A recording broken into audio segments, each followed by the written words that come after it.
취득세 중과라든가 금리라든가 여러 가지들 문제 때문에 아직까지는 요 사이에서 팽팽한 줄다리기다. 근데 제 생각은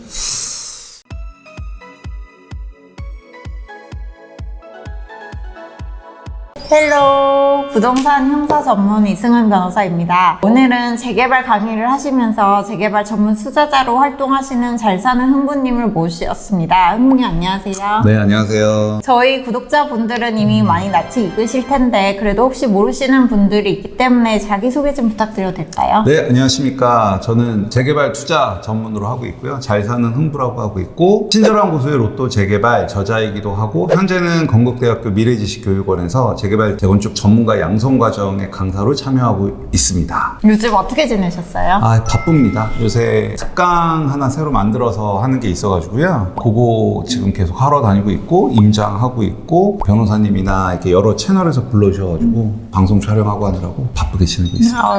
바쁜 게 좋은 거죠. 본격적으로 부동산 시장에 대해서 얘기를 해볼까요? 흥부님 최근에 부동산 시장 어떻게 보시나요? 일단 작년까지는 부동산 시장이 굉장히 많이 안 좋았었죠. 거래도 없고 계속 호가 떨어지고 그러다가 1월 3일 날 규제 완화 정책 나오고 특례 보금자리론이라고 해서 이제 DSR 보지 않는 대출이 나오면서 실수요자들이 이제 초급매 위주로 거래를 하기 시작하면서 쭉 가격이 떨어지다가 1월 중순 이후부터 거래량이 조금씩 늘면서 이렇게 상승 전환했죠. 초급매들이 거래가 되면서 딱 상승 반전하고 나서 사람들이 이러다가 다시 막 부동산 가격이 굉장히 상승하는 거 아니냐 해서 조급해 하시는 분들도 많고 또 마음 급하신 분들도 많은데 제 생각엔 그래요. 부동산 시세라는 게 올라가기 위해서는 매도인이 내놓는 가격을 계속 매수가 따라잡아주면서 계약이 일어나야만 부동산 가격이 상승을 하는 건데, 지금 상황에서는 아직까지 규제가 좀 남아있고요. 특히 취득세를 더 많이 내야 되는 그런 제도뿐만 아니라 대출도 여전히 풀리지 않은 상태고 금리도 높잖아요. 많이 재작년이나 이렇게 비했을 때. 그런 면으로 봤을 때는 지속적으로 이게 상승으로 가기에는 좀 힘들다라는 판단이 좀 들고요. 지금 매도랑 매수랑 굉장히 치열하게 싸우고 있는데, 매수 입장에서는 작년에 굉장히 낮았던 초급매 가격을 목격을 했기 때문에 이거를 계속 따라 올라가면서 계약을 하기에는 부담이 되는 거고, 그 다음에 매도인 입장에서도 역시 재작년에 최고가 찍고 했을 때 있기 때문에 현재는 매수가 원하는 가격과 매도가 팔고자 하는 가격의 괴리가 커진 상태예요. 저는 개인적으로 매도 매수 싸움에서 매도인이 조금 양보하는 장으로 흘러가지 않을까 이렇게 생각을 해요.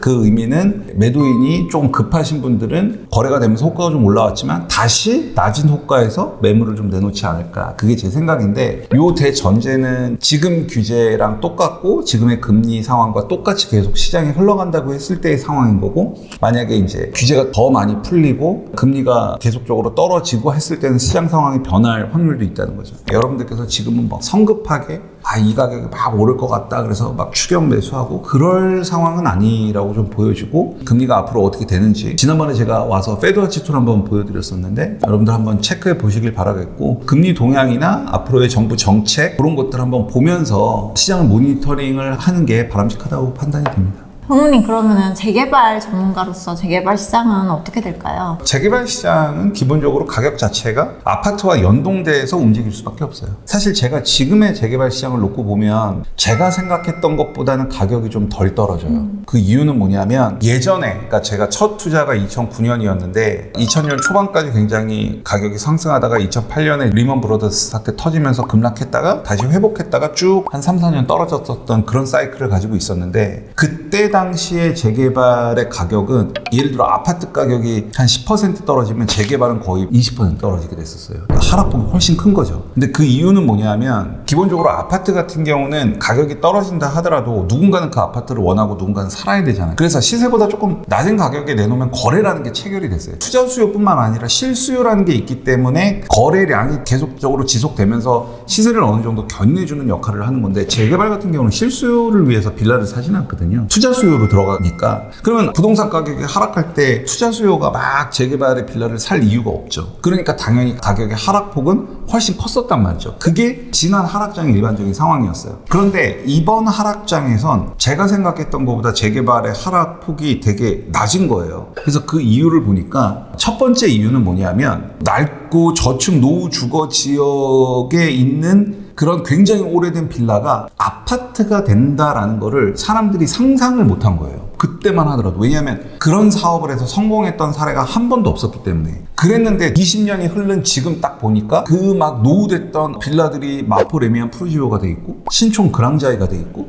경희궁 자이가 돼 있고 20년 만에 이 재개발이라는 게 완성이 되고 나면 그 지역의 랜드마크 아파트로 우뚝 서서 굉장히 높은 시세를 형성한다는 걸 이제는 사람들이 알아보는 거예요. 이게 사업만 진행이 되면 내가 여기서 수익을 거둘 수 있다라는 어느 정도의 확신이 있는 거죠. 정말 급한 사람이 아니면 그렇게 빌라 가격을 내놓진 않는 거예요. 그러다 보니까 지난 하락장과 다소 다르게 버티는 측면이 있었고, 그 다음에 이제 금매가 나오는 부분들을 놓고 봤을 때 약간 정책적인 효과도 좀 있어요. 예를 들면 되게 입지가 좋은 곳에서 던져버리는 매물이 나오는 반면에 거기보다는 입지가 떨어지지만 상대적으로 막 던지듯이 내놓는 매물은 없는 경우도 있거든요. 그게 이제 대표적으로 한남 3구역인데, 용산구에 있는 대표적인 재개발 구역이 한남 뉴타운이죠. 그럼 거기에 가면 2, 3, 4, 5구역이 있는데 2구역, 4구역, 5구역은 막 던지는 매물이 없었어요. 근데 3구역만 작년 말부터 올 초까지 평소 왔던 시세 대비 헐값이라면 헐값이라는 매물들이 출회가 됐는데, 그 이유는 현재 아직도 투기과열 지구라는 거죠,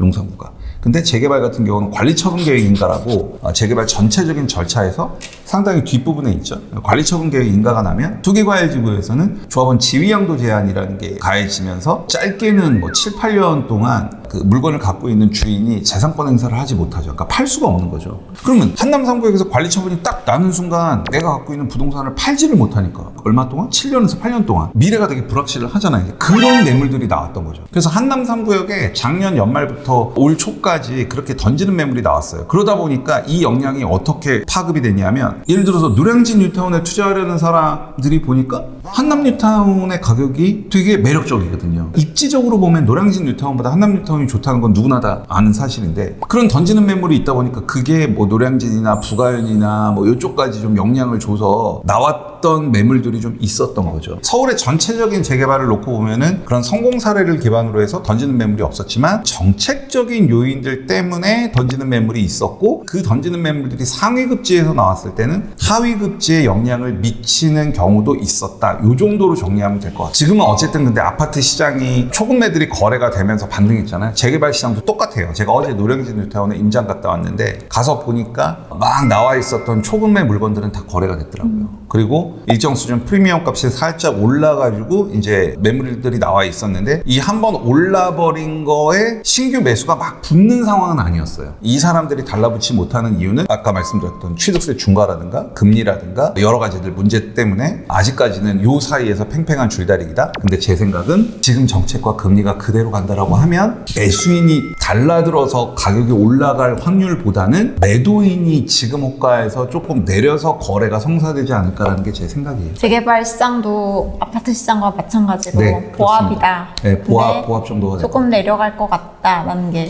결론이신가요? 내려간다기보다는 약보합. 약보합. 약보합세로 가지 않을까 그렇게 생각합니다. 신중하시네요. 신중합니다. 말 잘해야 돼요. 오늘은 이제 흥부님 모시고 부동산 시장의 전반적인 분위기와 그중에서 재개발 구역의 빌라의 경우에 어떤 시장을 형성하고 있는지를 알아보는 시간을 가졌습니다. 제 영상이 도움이 되셨다면 구독, 좋아요, 알림 설정 부탁드릴게요. 감사합니다. 감사합니다.